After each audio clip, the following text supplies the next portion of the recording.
The time be flying. Hey everyone, Templar74 here with another video, and today's video is going to be arguably one of my favorite videos to do in the entire year, and that is my annual hashtag AskTemplar74 series, and today we are doing the mid-year Q&A for 2023, and I know I've said this before, and I kind of alluded to it a little bit in the intro, but I just want to say again, this truly is my favorite series to do on the channel, just because I know you guys are fans. I truly consider you guys friends, and my biggest regret is that I don't get to interact with you guys as much as I'd like to between having a full-time job and family.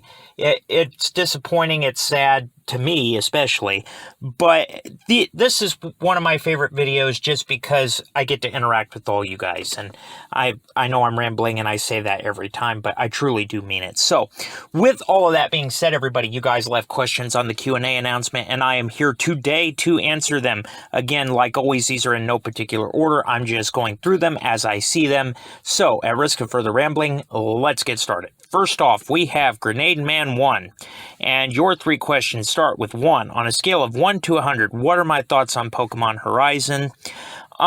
So on a scale of 1 to 100, I know we're only at, we're less than 15 episodes in at the time of this video being up. Honestly, right now, on a scale of 100 to 1, and I really don't feel comfortable giving a complete honest answer on that right at the moment because, again, we are just so early in it. Overall, maybe on a 1 to 10 scale would probably be better, to be honest with you. And if we're going to do that, I would say I'd give it a 5. It's not bad, but it's not great either. Right now we're in the middle of new world building and new character building, which ultimately does take time. Good characters take time to be written, but it shows promise and it has potential. But right now I can't really give it a scale of 1 to 100 because it's still just an infant series. And with that being said, I could give it on a 1 to a 10, and in that range I'd give it a 5. So if you want to scale that up, that'd be like a 50 out of 100. It's okay. It's not great, but it's not terrible either. But yeah, so it has potential, but again, I think we're just too early in to give a completely honest and objective view of that. And then your second question is, how would I have written the end of Satoshi's story if I could have? So if I could have wrote the end of Ash's story, first of all, I would not have done it the way that Pokemon Journeys did. I know that there were reasons behind it. Most of it was market grab and nostalgia grab and just trying to bring back as many old fans as possible, but I think there were better ways to do it than how Pokemon Journeys handled it. Probably what I would have done, and again, I had no problem with the final part of it when Ash decides he finally understands what being a Pokemon master is, or we get a little bit more sense of it. I would have started with that.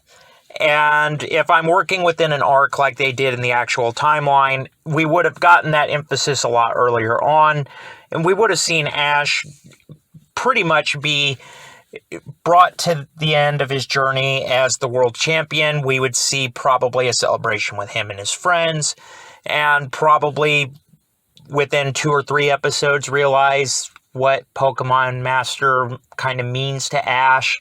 Maybe see some characters that should have been returned but didn't. And yeah, there was a massive letdown in there, and I'm alluding to what it is. So highlight version, we would get the revelation early, and we would just see Ash's growth and development as he reunites with old friends, and we would see him send off into the sunset as world champion. Maybe even take a mentor along. Yeah, there were just so many possibilities there. And again, I'm just rambling off the top of my head some ideas just because, honestly, it would take time for me to sit down and decide how I would want to write the ending of it.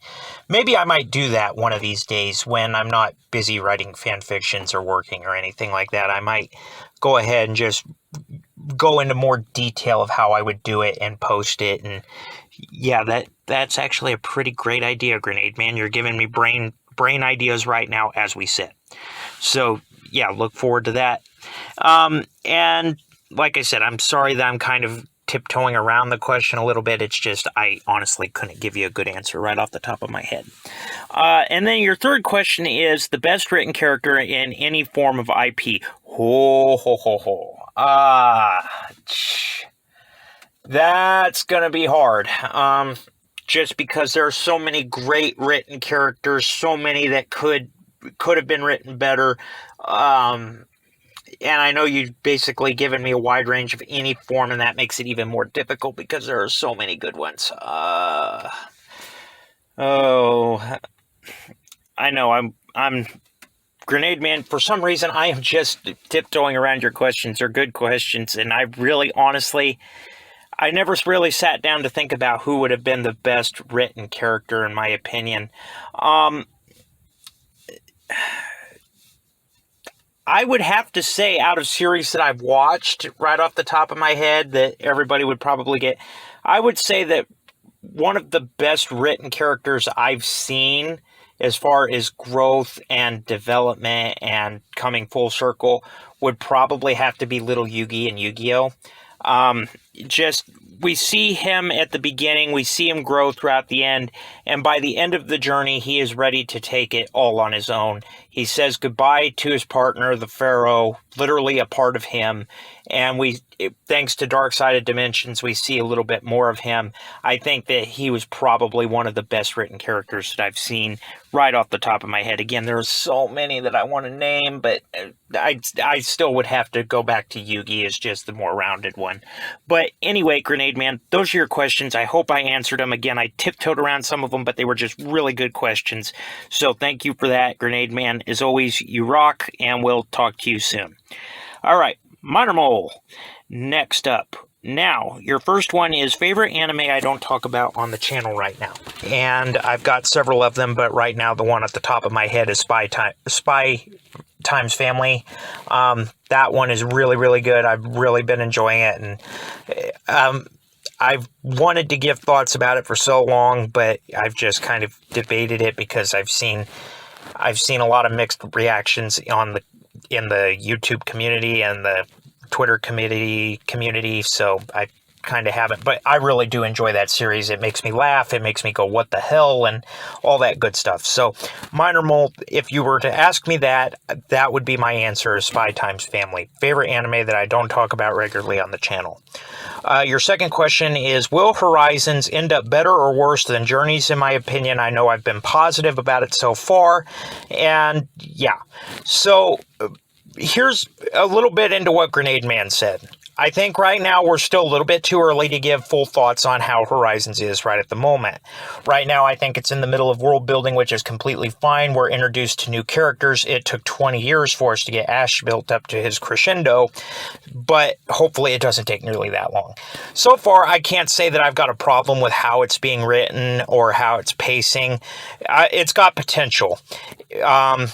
If it does it right, it could be the best Pokemon series we've ever had, but by the same token, it's so new and so different that it could potentially become the worst Pokemon series that we've ever had at the same token. So it's walking a very fine line, but right now I'd say it's too early to tell. But as of right now, I'd say it's more of a middle of the road. I wouldn't say it's worse than Journeys, but right now I wouldn't say it's better than Journeys, in my opinion. But a little bit, it is better than Journeys just because it's not beating Ash, but then we realized that it was building up to something, so there is that. So Minor Mole, I hope that answers your question. And then your third question is franchise that doesn't get enough attention either in the community or just in general.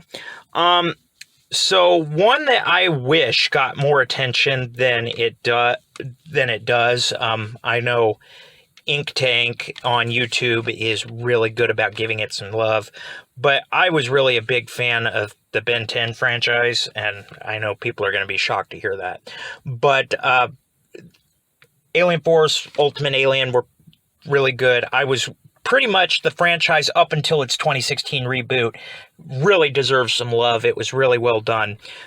We don't talk about the reboot, but that's a whole nother topic. But I feel that it doesn't get enough attention. But there are channels out there giving it some love, which I'm always happy about.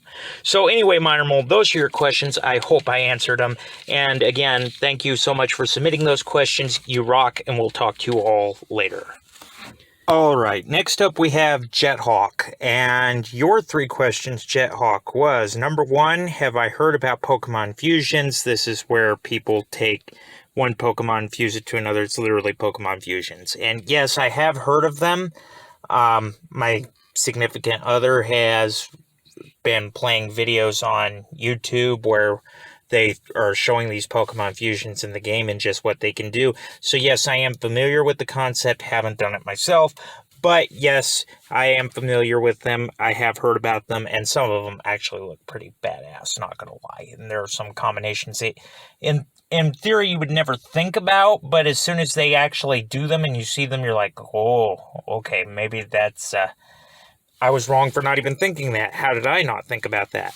But yeah, so, and then your second question was thoughts on Pal World, literally Pokemon Gun. No, I haven't heard of it, so no thoughts on that at all. And then your third question was favorite Yu-Gi-Oh! Duel of all time in honor of the late and great Kazuki Takahashi. May God rest his soul, and he died a hero. But, yeah, so favorite Yu-Gi-Oh! Duel of all time, I'm assuming that you mean that includes all series are on the table. But since we are doing this question in honor of the late Kazuki Takahashi, and he was not responsible for the entire Yu-Gi-Oh! Universe, I'm going to stick with probably Yu-Gi-Oh! Duel Monsters because that is the one that he had the most hands-on, to be honest.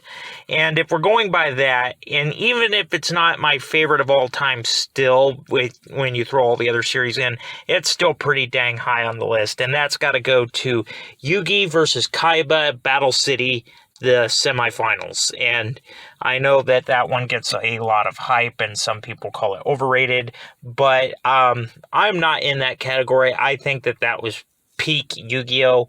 And honestly, my favorite duel of all time just because it had the most action, the most dialogue, and overall it was the most epic of them all. And we, of course, got Black Paladin out of it, which I'm pretty sure was created just to piss Kaiba off. But that's a whole nother topic and a whole nother discussion, which I'm not going to go down that rabbit hole. So anyway, Jethawk, those are your questions. I hope I answered them pretty well, and I hope you continue to stay well. And as always, stay safe. We'll talk to you next time. And with that, everybody, those were all the questions submitted for the annual hashtag AskTemplar74 mid-year Q&A for 2023. Again, I just want to say it one more time. This is truly one of my favorite series to do because I get to interact with all you guys a little bit more. And this truly is one of my favorite things to do. So, yeah, we'll definitely be doing the end-of-year Q&A in December. So if you guys have more questions, keep them in mind because it'll be here before you know it. Like I also always say, you guys are all awesome. I appreciate every one of you, and I hope you have a great day, everybody. So for now, as always, everyone, Templar74 signing off. Have a great day, everybody, and I'll talk to you all next time. Goodbye, everybody.